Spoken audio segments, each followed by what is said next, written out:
Hey everyone, 24/7 here, and I'm here to finally talk about the thing I've wanted to talk about for so long on this channel. I know we were talking about maybe doing it, but now we're actually get to talk about it. So if you guys remember the Backlash video, I said that I wanted my next thing to be a takeover. Well, I got what I wanted. Not only did I get that, I got my favorite takeover of all time. Excuse me. I have a Pepsi because I have drinks over because I'm having Zacinator over for Double or Nothing. So, oh yeah, that's this weekend. I should let you guys know that. So the plan is, we're gonna have okay. So we're getting a predictions video for King and Queen of the Ring from Zacinator. You're getting a predictions video for Double or Nothing from me. And then we're doing the contract signings this weekend, so you're going to get that video. Then there's going to be a live stream from me for King and Queen of the Ring. And then there's going to be a live stream of Double or Nothing also from me. So that's six videos you guys are getting this week alone. Boy, aren't you guys lucky. So yes, NXT TakeOver, New Orleans. Oh my god, I love this show so fucking much. Oh my god, I adore NXT TakeOver New Orleans. So if you guys don't know, this was when I was like really starting to get really getting into this was like my peak, just adoration of just NXT, everything going on with it. I was fucking... They had me by the throat. Yep, you got me. So I watched this show in my old basement, in about 2018. I was, living with one of my dad's girlfriends at the time. We were living there, I should say. And, yeah, I watched this show, and then the next night, and then I might have said this in the WrestleMania 34 video, which you guys also should watch. I watched this takeover with Chris Caden. We were sitting in my room. We had the bed like this, and then the TV was facing this way. It was a small room, but it was super nice. There was a window right behind us, and we just ate. I don't even remember. I think it was like Pizza Hut or something, just all night watching this show, and we fucking loved it. He had to go to bed, I think, right before the main event, but it was such a nice memory, and I've watched this show a bunch of times afterwards. I still fucking hold up. Guys, I don't think the takeovers are going to get better than this. There's one I could think of that maybe be close to this, but I'm not going to spoil which one that is. You guys might know what that is, but yeah, this show, I know I've talked just non-stop about this, but I can't stress enough how much I just love this show. This show took place on April 7th, 2018 in New Orleans, Louisiana at the Smoothie King Center, where the 2014 Hall of Fame took place. This show took place the night before WrestleMania 34, and I will say this was a much better watch than WrestleMania 34 because I had to watch both for this channel. This had an attendance of 13,955, and honestly, that's perfectly fine. It didn't. NXT crowds are something special, and oh yeah, also, fun fact, do you guys want to know who was on the pre-show panel for this show? Pat McAfee was. So this was actually 2 years before he had really started to get involved in wrestling with the whole Adam Cole feud and shit. Yeah. But yeah, let's talk about this card. We couldn't see the stuff beforehand, but there was some good shit on the pre-show. Like Kyrie Sane, Lacey Evans, Heavy Machinery versus Riddick Moss and Tito Sabato. Oh god, yeah. But this show opened with the debut match, like the first match ever for the NXT North America Championship, which is really fitting because we're getting a Women's North America Championship really soon, which I wish they would just introduce a new belt, to be so honest with you, but honestly, I'm okay with this one. I love by the way, I love the design of the women's one. I love the white strap, and I love the red on the inside. I think that's a really nice touch. I prefer the leather strap because it feels very retro and classic, and I loved that, because I remember when this belt came out, and they announced this belt, and I'm like, oh my god, I think I just died and went to heaven. I love this match so much. It had EC3 in his NXT debut, Killian Dane, Lars Sullivan, Ricochet, Velveteen Dream, and Adam Cole Baby. Oh my god, what a fucking stacked card, and Lars Sullivan. Yeah, this is a spot fest. This went half an hour. The only match that went longer was the main event, as it should. But this match was so fucking good. Oh my god. Like, everyone, literally everyone got something to do in this match, and I really like that. It was chaotic, but it also flowed very nice. It was really helped. It wasn't just like a spot fest. I think that was something that the ladder match from this year's WrestleMania, from WrestleMania 40, kind of struggled with. I think what that match struggled with, it was just a lot of spots, but it didn't feel like it flowed. This match had the opposite thing, where it like flowed, but it, like, you know, felt kinetic. Like, it all made sense. Just the stars involved, they all did great stuff. That elbow drop from Velveteen Dream on the I think it was Lars Sullivan, just super high up, boom! Oh my god. Oh my god, that looked like it hurt. He had fucking Ricochet on a ladder. He hit like that, his roll, he had him on his shoulders, did like a roll onto Ricochet. It was so, and that was a, Velveteen Dream fell through the ladder, and he almost botched it. But damn it, they figured it out. Ricochet doing his flip shit. EC3 being just a really great, I think if he was in WWE at a different time, he would have succeeded, but man, poor EC3. Killian Dane, God, he's doing great. I remember seeing Killian Dane in WCPW as Big Damo. He was fucking awesome. Then he's awesome here. Fuck, man. Adam Cole being a sniveling heel is great. Velveteen Dream, oh my god, can I just talk about Velveteen Dream for a second here? Despite his personal, like, his whole bullshit, his baggage, we'll say, he was an amazing wrestler. Let's not forget that. He was an amazing wrestler. He was an amazing character as well. Like, it was so awesome, and I loved it, because I remember, I can't wait to talk about the TakeOver with him versus Ricochet, because one of the things I remember, and if I get that TakeOver, I'll mention it again, but one of the things I remember him is his feud with Ricochet, where he's like, anything Ricochet can do, the Dream can do better. Then Ricochet did the flip and said, then show me. And I'm like, damn it. Ricochet was so good. They fucking fumbled him on the main roster so goddamn bad. Fuck you, Vince, mate. Vince. But oh my god, like, it was great. This is so good. Ricochet climbing up, and then they got a bunch of ladders together. They did like the 3 ladders, 6 people on them thing. Yeah, it was just really great. I loved it. I loved it so much. So Lars Sullivan had a ladder set up. I think it was between the ring and like the announcer's desk, and then he picked someone up, threw them. Someone was on ladder. He picked another person up, threw him through it.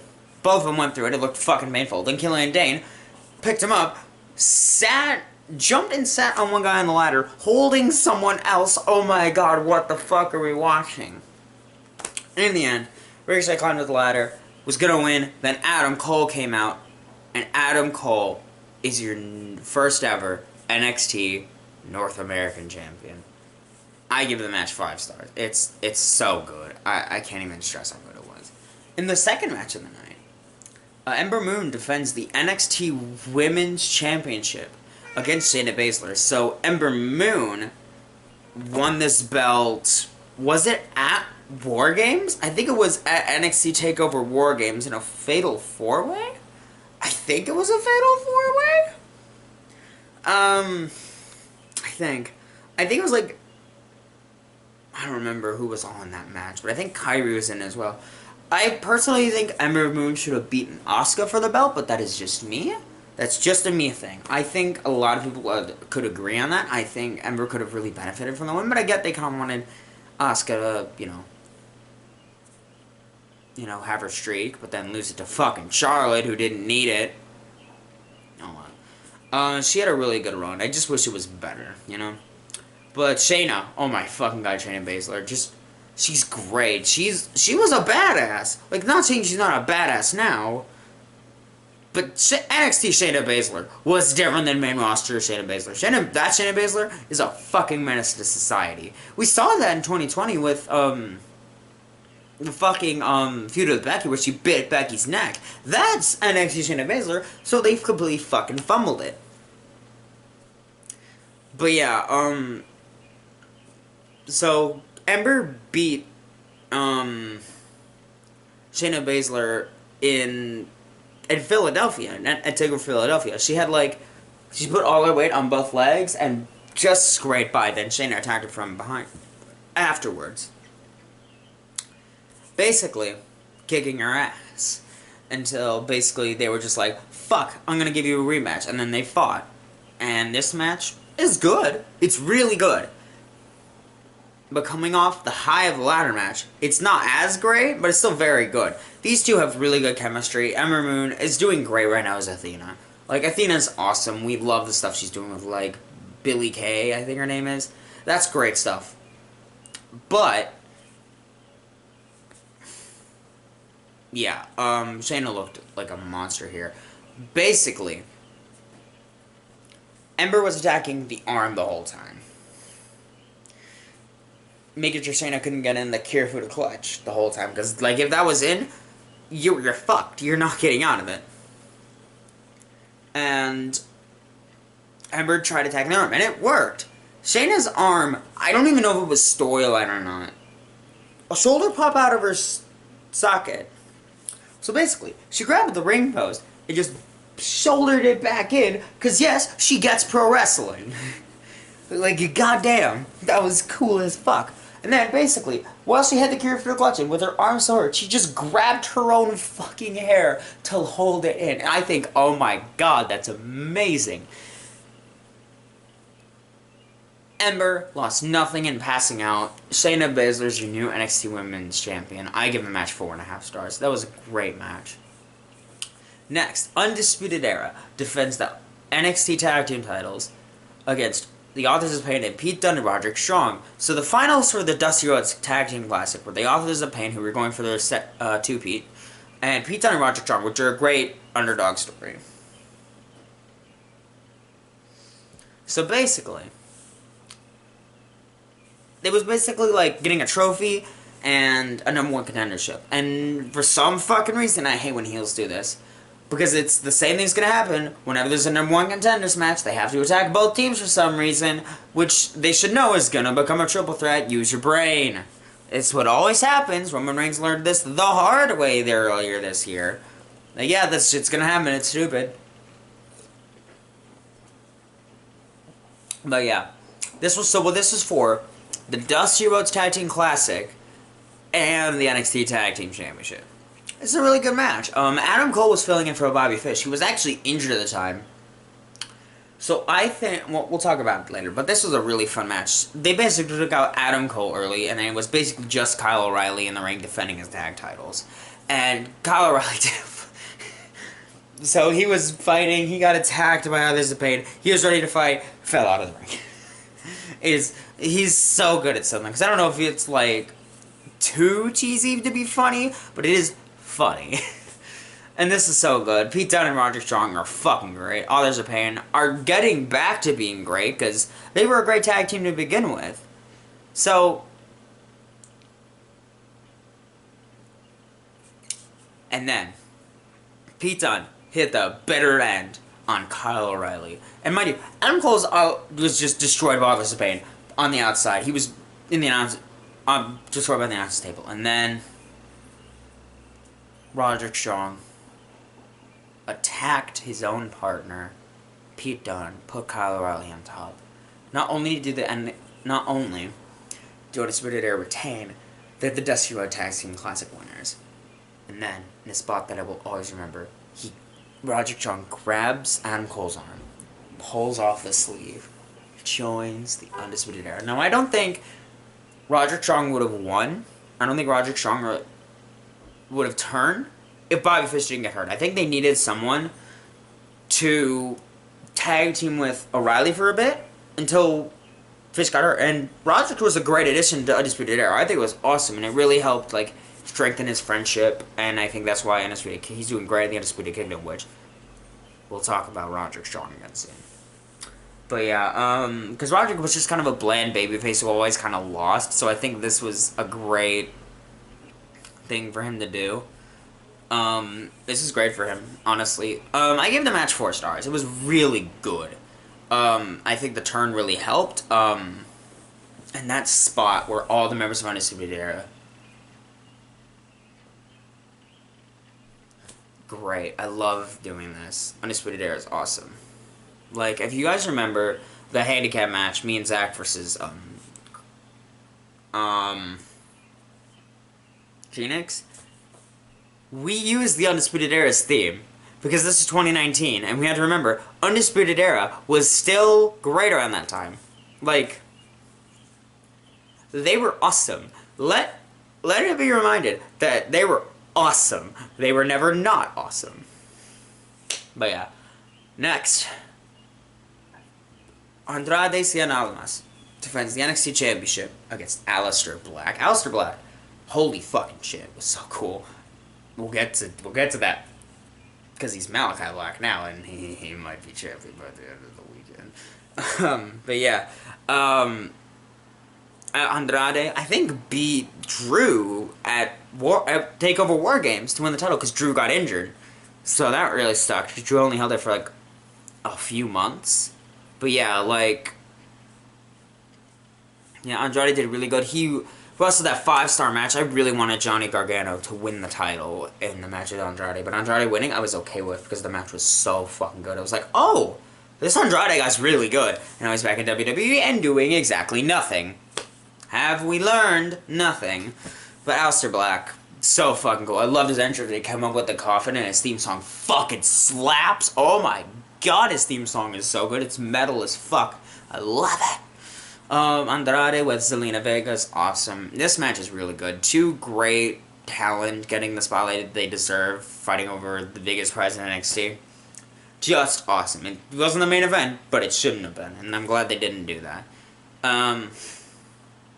Yeah, this is a really, really good match. Zelina getting involved, attacking her, I think, husband. Her now, like, boyfriend or husband, which is awesome. It was so weird that when I found out they were doing, I'm like, oh, they were feuding. That's actually cool. But yeah, this match is awesome. The main thing from this match, I remember, is the ending. But I want to talk about the stuff beforehand. These guys are great at selling, hitting their finishers, great fall finishes. The only issue is Zach and I were wondering, like, oh, this match is still going.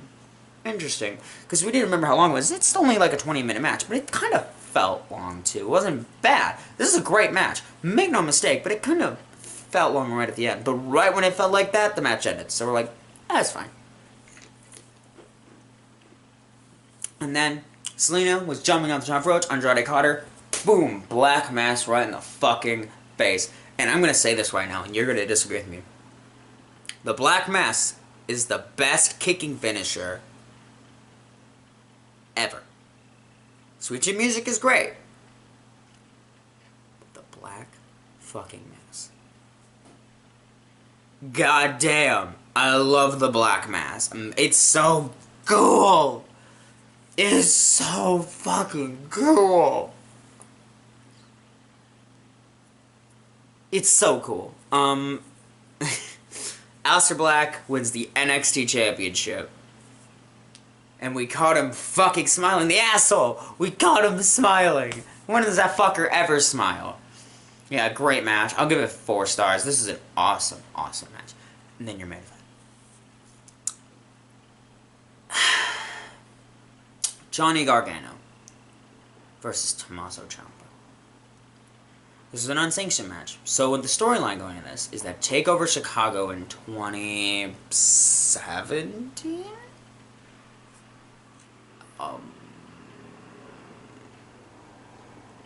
I'd have to look when TakeOver Chicago was. When was that? That was May of 2017. So basically, almost a year before this, the main event was for the tag team titles. Authors of Pain defending against DIY. DIY lost. Title screen showed up in the corner. Ciampa held Gargano.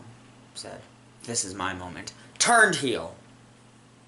Broke my heart. Because I was watching NXT at this time. I started watching NXT about 2016. Right? Around TakeOver Dallas. That was my first introduction to this new NXT thing. And I followed DIY. And I loved them. They were my favorite tag team for years. And then when Ciampa turned on Gargano, I never trusted the bottom screen again. Never. Never. I'm like, oh, God. Like, I didn't trust it with the CM Punk thing. I didn't.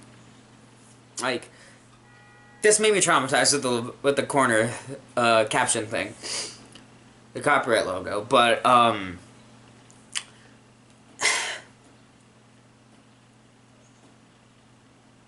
yeah, Ciampa was hurt, so he had to go away.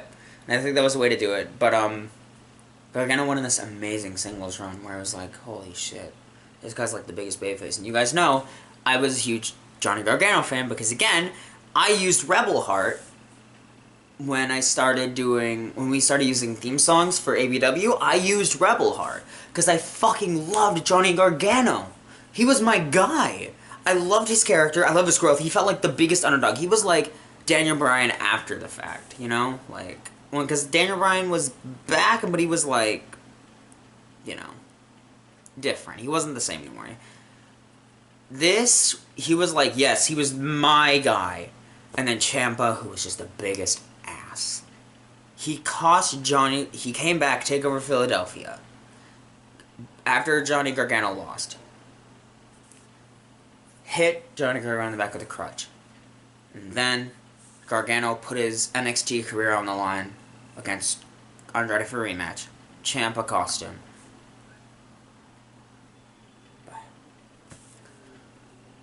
And then the match was set up, and it was an unsanctioned match. They beat the shit out of each other.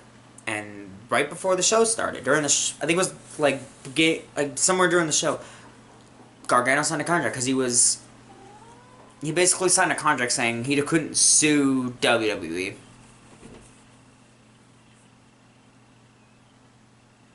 Yeah, Ciampa didn't come out to music. He was stayed from Milwaukee. They said Milwaukee, Wisconsin, which, fuck yeah, Wisconsin represent. Love it. Gargano was such a despised heel, and not even Dom can say this. Not even Dominic Mysterio. No other heel has ever done this in professional wrestling. They came out with no entrance music. They just came out to booze. Because he was booed. He was despised. He was like the most despised man of the weekend. Maybe more than Roman Reigns. And this is 2018 Roman Reigns we're talking about here. Ciampa was hated him, but we loved to hate him because we wanted Gargano to win, succeed. I mean, if Gargano won, he would be reinstated in NXT. This was an unsanctioned match, and oh my god, they kind of beat the shit out of each other.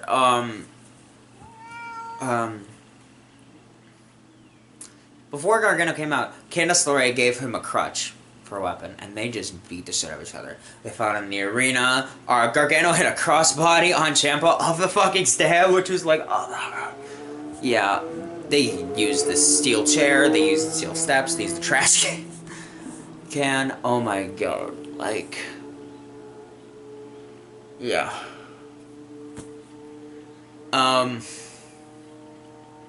Yeah, I'm reading over my notes because I have it on my computer. Yeah, I love Ciampa's air raid crash, by the way, where he picks someone up like this and just drops them. I remember when he did it at War Games TakeOver. He put, like, Adam Cole for, like, a bunch of fucking tables, and it was, like, the coolest thing ever. But, yeah, he did it on the steel steps. Then,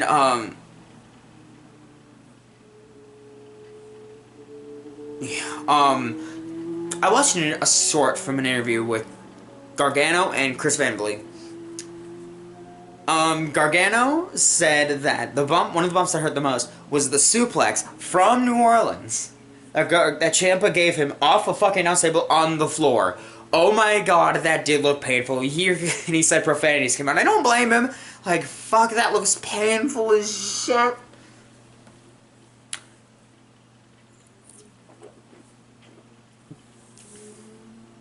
And then Ciampa brought out the fucking, took off the floor mat, concrete, tried suplexing Gargano on it. Instead, Gargano fucking powerbombed Ciampa onto the fucking concrete, which, Jesus Christ, knowing Ciampa's neck issues, goddamn. They did the thing.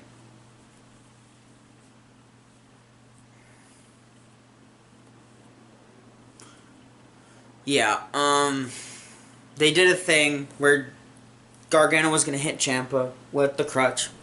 Gargano cowered. And then, just like at the Cruiserweight Classic, which is great, go watch Cruiserweight Classic. He just sat there, like this, next to him. Because, like, they did. And then Gargano, and then he just sat there. Didn't want to hit his former friend. And that's storytelling I love, by the way, because I do love my storytelling. I'm a match guy, and you all know this, but storytelling matters to me. And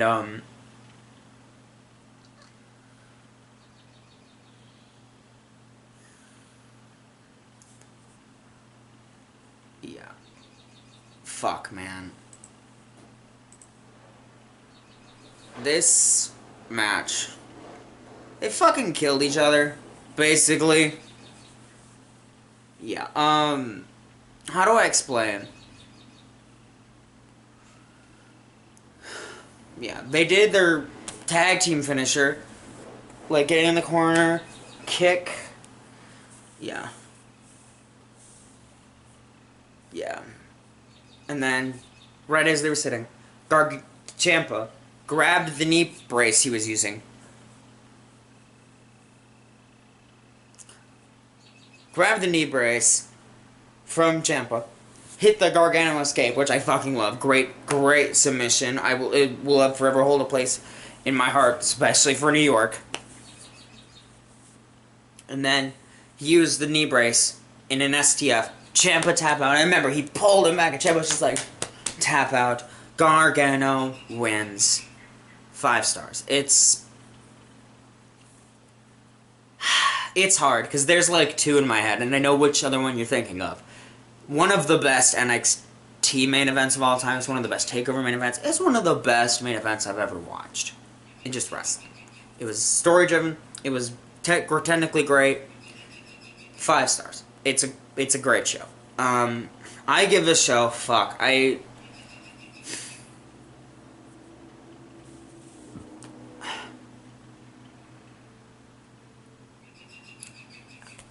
this show is like damn near perfect. I don't know what else I would improve about it. I kind of want to give it like a 9.5. A 9.5? I think that's... I don't know what else I would improve on it. There's something. I don't know what it was. But yeah, TakeOver New Orleans. It's the best TakeOver of all time. It was the best...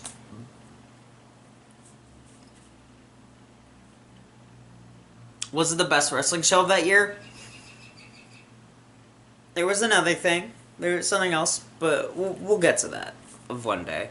But this is the best TakeOver of all time. I'm really happy I got to watch the show. I watched the show with Zach this past week, and it was awesome. But next time you see me will be next week, actually. So we're gonna do this weird. But the next review you guys are getting, the next review, is King or Queen of the Ring from Zackinator. And then later that week, I'm reviewing... Or he could post his thing on the Monday. I gotta post my video on the Tuesday. Maybe. We'll see. Yeah, and the best thing about TakeOver New Orleans, it was so good that it made WrestleMania 34 kind of trash by comparison. 90 was bad nonetheless, but still, fuck, man. I think WWE hated the fact that we're like, oh god, why did the baby show in Vince's eyes, do better than WrestleMania? Well, maybe, Vince, we didn't make it like 5 fucking hours long. Yeah, this show, great. It's